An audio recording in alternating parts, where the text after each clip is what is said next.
Holy cow, from Nebraska to the Holy Land. I'm Steve White on the Rural Radio Network. Governor Jim Pillen spent last week in Israel, where he saw firsthand how Nebraska beef is making inroads. Well, we had an extraordinary trip. I would encourage anybody listening that if you have not had the chance to go to Israel, visit the Holy Land and understand what all is happening. It was a life-changing experience. I never had the opportunity. It was incredible. The goals of the trip were really, really simple, representing Nebraska. Certainly one is solidarity. Obviously, Israel, the Jewish community, it's our strongest ally.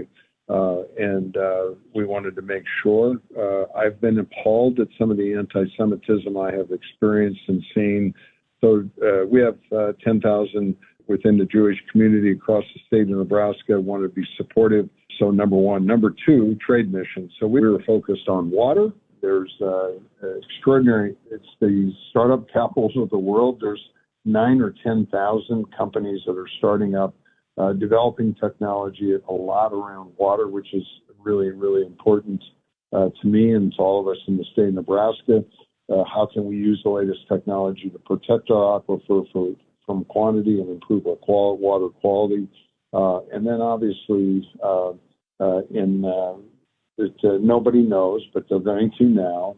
We had Fiscal Ziegelbein, who is a Hasidic Jew from New Jersey who owns the meat processing plant, the Kosher meat processing plant in Hastings. It is the only source of kosher beef to Israel that comes from the United States. And Fiscal's got a great business.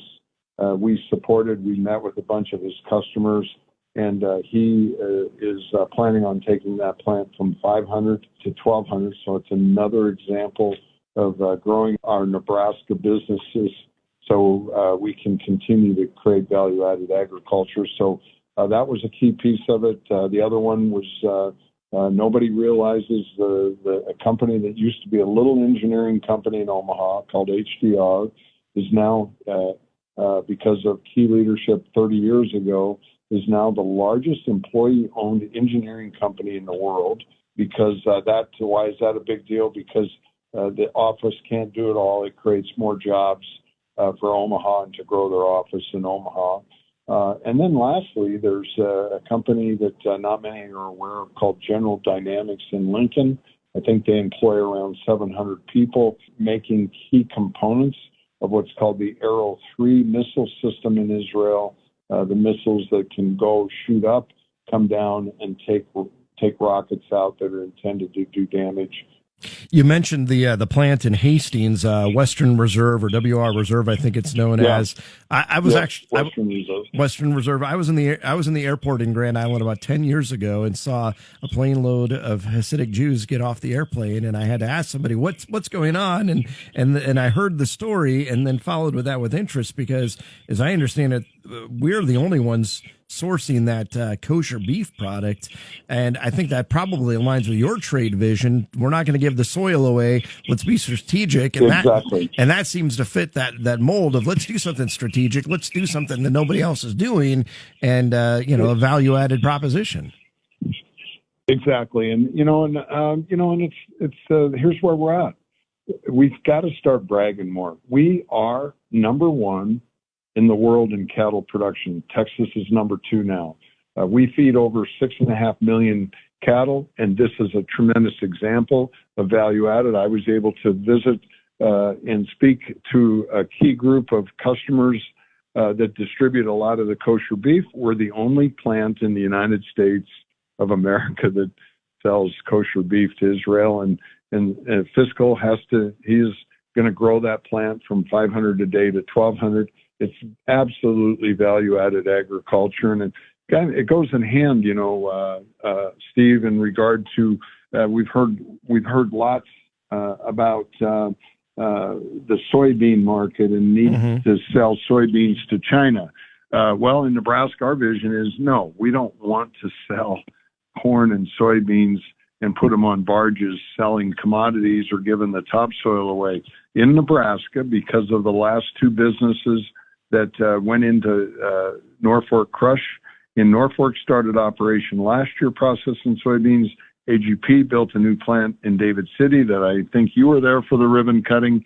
Those two plants take up 25% of the crop. With those two plants now, Nebraska soybean farmers do not have to have their beans go on to barges.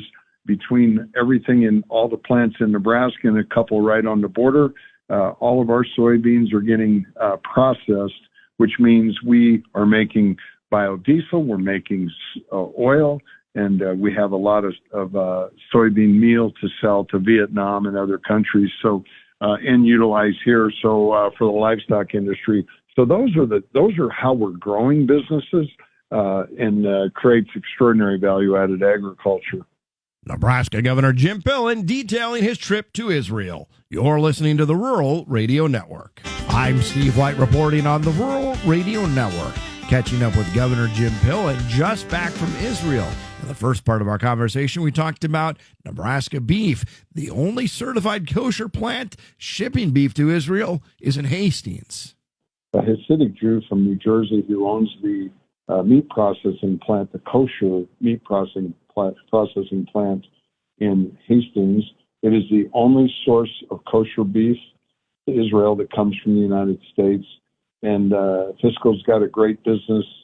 We met with a bunch of his customers, and he is planning on taking that plant from 500 to 1,200. So it's another example of growing our businesses.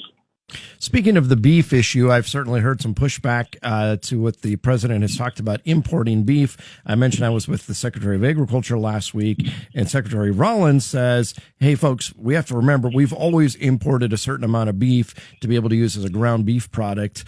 Do you have any thoughts on that issue? Yeah, I have lots of friends. My life's agriculture, right? So I have lots of relationships across the people that have invested their whole life in the cattle industry. We all agree when you take the time to really understand what was said and talking about the Argentine importing beef for, as one producer said, that's not even enough lard in a frying pan to talk about. It's 0.2%. So the actual real impact is virtually negligible. And I think that in the end, what I tried to do is engage with the president, with the secretary, with Secretary Kennedy, with the treasurer to say, look, it's important to understand this business. And, food prices are not created by the ranchers. The food prices in the grocery store are really, what's going to get charged as much as they can and keep it moving. And as well, it's not an egg issue, right?